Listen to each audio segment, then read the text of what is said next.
Assalamualaikum warahmatullahi wabarakatuh. Kami dari kelompok 2 yang beranggotakan saya, Sri Kartika Afini, dan rekan-rekan saya. Saya Suci Ramadhani. Saya Amira Salihah. Akan mempresentasikan materi dengan topik etika yang diterapkan di dalam kantor akuntan. Dalam bab ini kita akan membahas 3 bagian. Yang pertama, kita melihat dari sisi akuntansi sebagai bisnis. Yang kedua, tanggung jawab sosial bisnis. Dan yang ketiga, etika yang baik adalah bisnis yang baik. Pada tahun 1997, Subkomite tentang Laporan Akuntansi dan Manajemen Komite Senat Amerika merilis sebuah laporan berjudul The Accounting Establishment, di mana ia mengungkapkan keprihatinan yang mendalam tentang meningkatkan profesionalisme dan independensi auditor. Akibat kecurangan akuntansi dalam kasus pada perusahaan Sandan, Sunbeam, Leven, dan Arthur Andersen, pemegang saham publik kehilangan ratusan juta dolar dan kepercayaan pada akuntan terguncang. Perilaku yang tidak tepat ini menyebabkan berlakunya Sarbanes-Oxley yang menetapkan batasan pada apa yang dapat dilakukan oleh perusahaan akuntansi. Pertanyaan yang timbul adalah apa yang terjadi dalam pendirian akuntansi. Penting untuk menanyakan apa yang menyebabkan skandal akuntansi dan apakah praktik tersebut masih ada di dalam profesi atau tidak. Kritik terhadap arah bahwa akuntansi mengambil klaim bahwa ia tidak lagi menjadi profesi dan didorong oleh motif laba. John, mantan CEO dari Vanguard Group dan mantan anggota Dewan Standar Kemerdekaan yang sekarang sudah tidak berlaku, berpendapat bahwa profesi akuntansi seperti halnya komersialisasi yang menginfeksi profesi seperti kedokteran, pengajar, dan hukum, kepentingan bisnis yang dimotivasi keuntungan mengganggu tanggung jawab profesional akuntan dan merusak perilaku mereka. Ketegangan antara tuntutan profesionalisme dan tuntutan bisnis telah menciptakan krisis identitas di industri saat ini. Kita masuk kepada akuntansi sebagai bisnis. Sebuah pepatah kuno mengatakan bahwa tidak ada yang namanya etika bisnis, dan versi pepatah yang lebih canggih mengklaim bahwa etika bisnis adalah oksimoron seperti intelijen militer atau udang jumbo. Kadang-kadang gurauan ini adalah kutukan bisnis yang dianggap benar oleh akademisi atau seniman anti bisnis yang jarang terlibat dalam bisnis. Mereka berpendapat bahwa aktivitas bisnis itu dangkal. Sikap mereka sudah ada sejak zaman Yunani kuno yang menegaskan bahwa terlibat dalam kegiatan bisnis adalah melakukan sesuatu yang tidak liberal. Terkadang, kritik terhadap etika bisnis disampaikan oleh para perilaku bisnis yang hanya untuk merasionalisasi perilaku bisnis mereka yang tidak etis. Mereka gagal untuk melihat bahwa mayoritas urusan bisnis adalah etis. Jika tidak, bisnis yang kita kenal akan berhenti berfungsi. Kritik juga datang dari individu yang mengakui adanya perilaku etis dalam berbisnis, namun mengeluhkan kekurangan tersebut dari pesaing mereka. Apa artinya jika seorang pelaku bisnis benar-benar percaya tidak ada yang namanya etika bisnis? Dia akan berpikir tidak apa-apa untuk tidak jujur dalam berurusan dengan klien, menjual produk yang salah kepada klien untuk menghasilkan lebih banyak uang bagi perusahaannya, atau mengotak-atik pembukuan jika itu membantu keuntungannya. Dan klaim bahwa tidak ada yang namanya etika bisnis tidak dapat dipertahankan. Itu sudah ketinggalan zaman dan telah usang kegunaannya jika pernah ada. Karena etika bisnis yang baik pada umumnya adalah bisnis yang baik. Ketika etika yang baik bukanlah bisnis yang baik, maka kepentingan bisnis harus tunduk kepada kepentingan etika. Misalnya, dalam situasi di mana melakukan hal yang etis akan membahayakan keuntungan, seorang pelaku bisnis yang berintegrasi akan menunda pengejaran keuntungan untuk melakukan hal yang benar. Namun, jika tidak masuk akal untuk mengklaim bahwa etika bisnis adalah sebuah oksimoron, penting untuk bertanya mengapa omong kosong semacam itu terjadi. Omong kosong atau bukan, sikap ini telah menjadi bagian dari serat budaya kita dan digunakan untuk membenarkan atau merasionalisasi banyak perilaku tidak etis. Menyadari mengapa sikap telah berkembang dapat membantu kita untuk memahami dilema antara profesionalisme dan laba yang melanda industri akuntansi saat ini. Kami percaya sikap tersebut muncul dari konsensus yang keliru, tetapi dipegang luas bahwa tujuan, sifat, dan tanggung jawab bisnis adalah untuk memaksimalkan keuntungan atau nilai pemegang saham. Kantor akuntan sebagai bisnis versus kantor akuntan sebagai bisnis. Untuk sejauh mana kantor akuntan adalah sebuah bisnis, ia berada di bawah rubrik memaksimalkan keuntungan. Tetapi ketika sebuah kantor akuntan melihat dirinya terutama sebagai bisnis, menghasilkan laba menggantikan fungsi utamanya untuk membuktikan kebenaran dan kebenaran laporan keuangan. Pergerakan akuntansi dari fungsi audit dan pengesahan ke konsultasi manajemen mengubahnya dari profesi yang didedikasikan untuk layanan publik menjadi bisnis yang berkomitmen untuk memaksimalkan kekayaan mitra atau pemegang saham. Bagaimana cita-cita ini berkembang dan apakah itu dapat dipertahankan? Kita masuk pada bagian kedua, yaitu tanggung jawab sosial bisnis.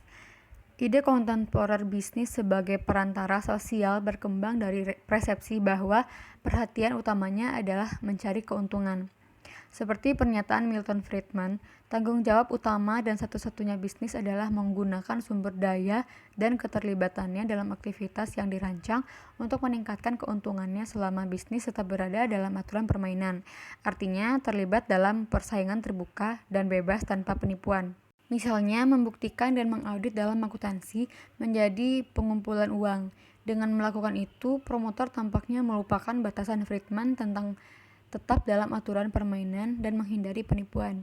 Prinsip tersebut memfokuskan kembali tujuan utama bisnis dari menghasilkan produk dan layanan. Konsep bahwa fungsi utama bisnis adalah menghasilkan laba berakar pada pembacaan dari buku klasik abad ke-18, The Wealth of Nations oleh Adam Smith. Smith memperkenalkan model pemaksimalan rasional, seseorang yang peduli dengan peningkatan utilitasnya sendiri dan melihat manusia dimotivasi oleh kepentingan pribadi. Dia memberikan keyakinan bahwa seluruh masyarakat akan menjadi lebih baik jika setiap pebisnis mengejar kepentingannya sendiri, yaitu jika kita membiarkan kekuatan pasar sendirian, pengejaran kepentingan individu mereka akan membuat seluruh masyarakat berkembang. Dalam memperdebatkan hal ini, ia mengacu pada tangan tak terlihat atau invisible hand, yang menggambarkan sifat ekonomi yang mengatur diri sendiri. Singkatnya, barang terbesar untuk jumlah terbesar akan terlayani jika pasar didorong oleh kepentingan pribadi dan dibiarkan beroperasi. Namun, jika kita lupa bahwa tujuan mengejar kepentingan kita sendiri adalah membuat masyarakat lebih sejahtera, maka timbul masalah. Manfaat sosial adalah tujuan yang membenarkan pengejaran keuntungan. Mengejar keuntungan tidak bisa berdiri sendiri sebagai tujuan.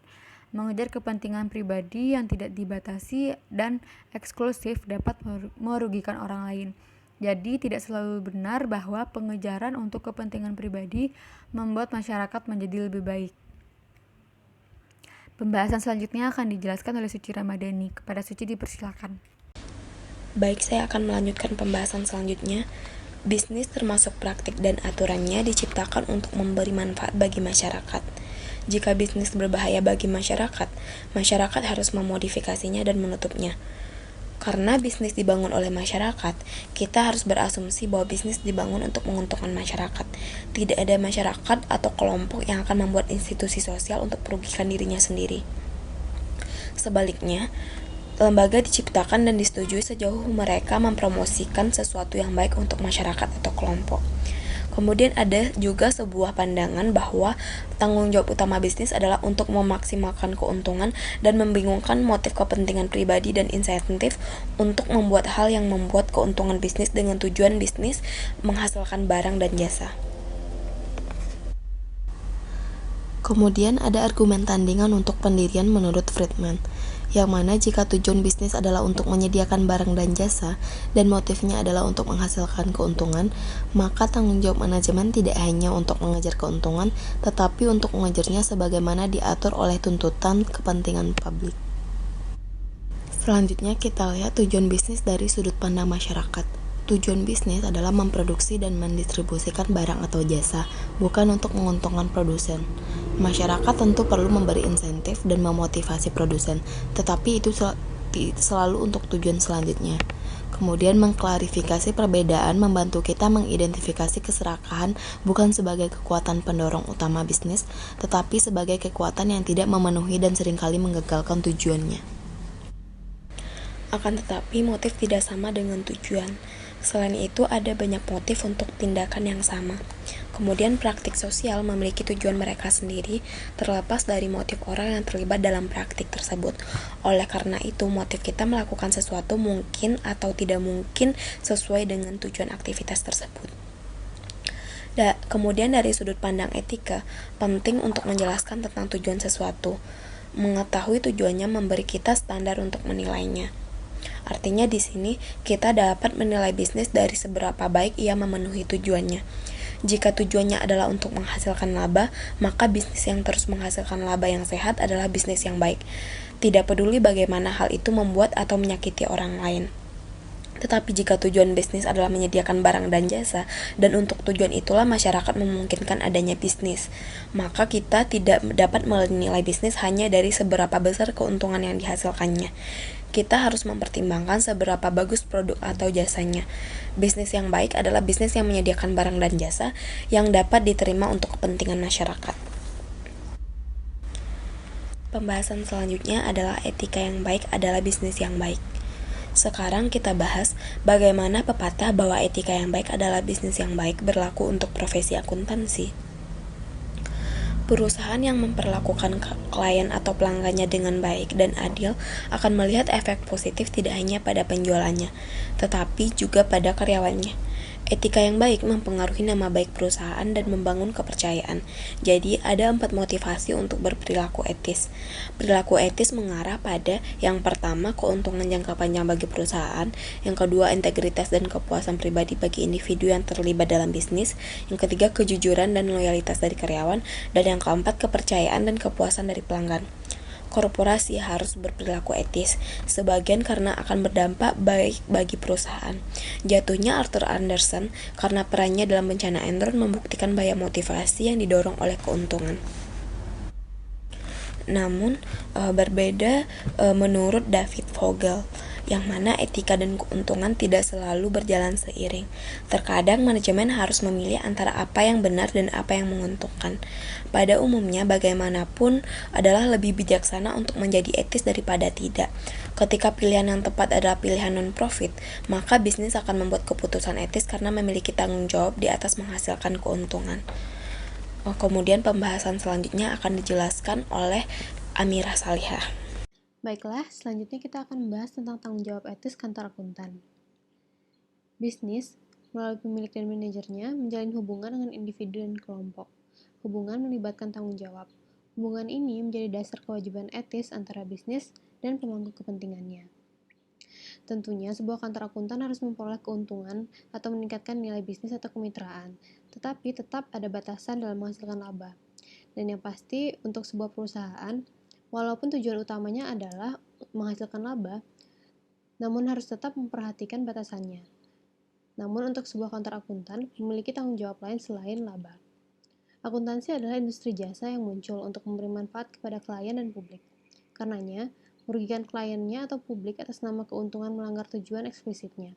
Kantor akuntan memiliki fungsi tertentu yang telah diesensikan oleh masyarakat. Fungsi utamanya adalah memberikan informasi tentang situasi keuangan perusahaan. Cara lainnya adalah untuk membuktikan keakuratan informasi tersebut. Dengan demikian, kantor akuntan yang baik harus menyajikan gambaran sejelas mungkin tentang kondisi keuangan suatu organisasi, dan atau membuktikan kewajaran gambar tersebut. Praktik apapun yang melanggar tujuan tersebut bertentangan dengan esensi perusahaan akuntan. Selanjutnya kita akan membahas tentang profesi akuntansi dalam krisis. Dengan melihat kasus terdahulu seperti Enron dan Arthur Andersen, maka naif jika berpikir akuntansi tidak terpengaruh dengan motif laba. Maka, tekanan untuk memaksimalkan laba ini menempatkan akuntansi pada krisis. Thalberg, yang seorang akademisi, mengeluarkan suatu statement yang pesimis, yaitu, sebenarnya kita mungkin sudah melewati masa ketika independensi itu penting. Perusahaan CPA sejak lama menjadi lebih seperti perusahaan asuransi, lengkap dengan fokus mereka pada jaminan dan audit yang dikelola risiko daripada attester. Auditor didukung oleh asuransi malpraktek, dengan cara yang sama seperti reinsurer mendukung perusahaan asuransi, sehingga mereka menjadi seperti hakim laporan keuangan daripada penjamin emisi yang menimbang probabilitas. Dikatakan di sini bahwa auditor lebih seperti kepada bankir investasi dan hanya memberikan due diligence atau uji kelayakan. Maka, jika setiap auditor atau atestor bertindak seperti yang dijelaskan Thalberg tersebut, audit dan atestasi menjadi tidak berharga. Masih akan ada kegunaan bagi akuntan sebagai penyusun pajak dan pelapor keuangan, tetapi fungsi audit, jantung dari profesi akuntansi, akan menjadi tidak berguna dengan penyalahgunaan. Thalberg di sini tidak memperhitungkan bahwa sistem ekonomi masih membutuhkan laporan audit yang jujur dan akurat agar operasi keuangan dapat berlanjut secara efektif. Jadi, meskipun penyampaian laporan ini tidak menguntungkan dan KAP menghilangkan fungsi audit untuk memaksimalkan keuntungannya sendiri, masih ada tugas akuntansi yang lebih besar. Apapun bentuk akuntansi, tantangan terbesarnya adalah untuk tetap profesional, yaitu artinya menempatkan kepentingan klien dan terutama publik di atas pertimbangan kepentingan pribadi. John Bogle mengamati bahwa ada banyak masalah yang menekan akuntan dan kantor akuntan untuk menempatkan pemaksimalan laba di atas profesionalisme. Mengutip 5 hal ini sebagai yang paling penting. Yang pertama adalah kecukupan GAAP. Masalah pertama berkaitan dengan prinsip akuntansi yang diterima secara umum atau GAAP atau PABU. Akuntan harus memeriksa kecukupan dan asumsi tersembunyi dari prinsip akuntansi yang mereka gunakan. Prinsip ini memiliki implikasi etika sehubungan dengan kewajiban akuntan untuk memberikan gambaran yang benar dan akurat. Masalah kedua yang diidentifikasi Bogle yaitu adalah manajemen laba, yaitu merupakan istilah diplomatik untuk kemungkinan perusahaan pembukuan. Seorang akuntan yang sangat skeptis diketahui memberitahu siswanya, Anda dapat menunjukkan apapun yang Anda inginkan dengan menggunakan prinsip akuntansi. Benar atau tidaknya, benar bahwa seorang akuntan dapat mengatur gambaran pendapatan. Yang ketiga yaitu adalah akuntansi untuk opsi saham. Mengutip dari Warren Buffett, dia bertanya, jika pilihan adalah kompensasi, mengapa mereka tidak dibebankan pada penghasilan?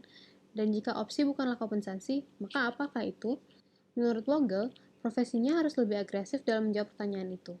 Fakta bahwa laporan keuangan menempatkan opsi dalam semacam tanah tak bertuan di mana opsi tidak diperlakukan sebagai kompensasi adalah sebuah masalah. Masalah keempat yang dibahas Bogle adalah tempat penampungan pajak yang terlalu agresif dan berpotensi ilegal. Bogle menyatakan bahwa harus jelas bahwa setiap perusahaan yang membantu mengembangkan skema atau opini semacam itu pada validitas yang diklaim memenangkan dukungan dengan klien yang terlibat dan menjalankan risiko besar untuk mengorbankan independensinya. Perusahaan yang mempermainkan sistem untuk mengembangkan tempat penampungan pajak semacam itu tidak memenuhi tujuan publik mereka dan karenanya bertindak tidak etis. Isu kelima yang diangkat Bogle adalah bagaimana independensi kantor akuntan, baik sekarang maupun di masa depan, akan menahan konflik kepentingan yang ditimbulkan oleh bentuk struktur yang baru berkembang. Bogle mencatat bahwa model kemitraan sederhana digantikan dengan struktur bisnis alternatif. Contohnya yaitu sekelompok firma pembuktian yang lebih kecil, dikonsolidasikan melalui perjalanan praktik non-audit mereka kepada pihak ketiga. Dengan praktik audit dipertahankan oleh mitra.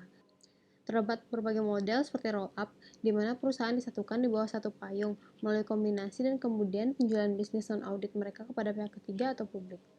Singkatnya, profesi akuntansi dan kantor akuntan menghadapi perubahan besar dalam struktur dan operasinya.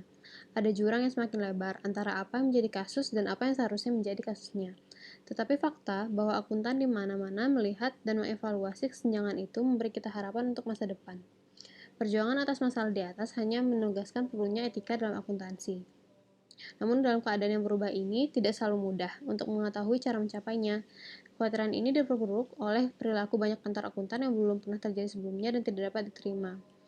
Namun, skandal besar seringkali menimbulkan reformasi yang serius, seperti Sarbanes-Oxley Act, badan pengatur publik dibentuk. Jadi, bahkan sebuah krisis dalam profesi akuntansi itu memiliki manfaatnya. Karena itu, kita dapat menyimpulkan bahwa profesi akuntansi tidak begitu banyak dalam krisis seperti di tengah-tengah perubahan substansial. Pada bab ini, kita mencoba menyediakan alat untuk mengevaluasi apa yang harus dilakukan akuntan, yaitu untuk menentukan tanggung jawab akuntan. Dengan memeriksa berbagai fungsi yang dilakukan seorang akuntan, mempertimbangkan tanggung jawab khusus dari fungsi tersebut, dan membahas bagaimana tanggung jawab ini dapat dilakukan dengan kejujuran dan integritas.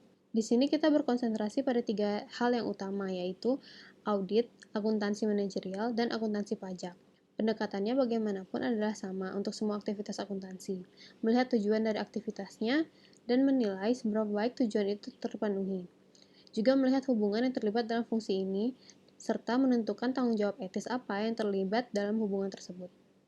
Baiklah, sekian presentasi materi tentang etika yang diterapkan dalam kantor akuntan dari kelompok 2. Jika ada kesalahan pengucapan kata atau kekurangan mohon dimaafkan. Terima kasih atas perhatiannya. Assalamualaikum warahmatullahi wabarakatuh.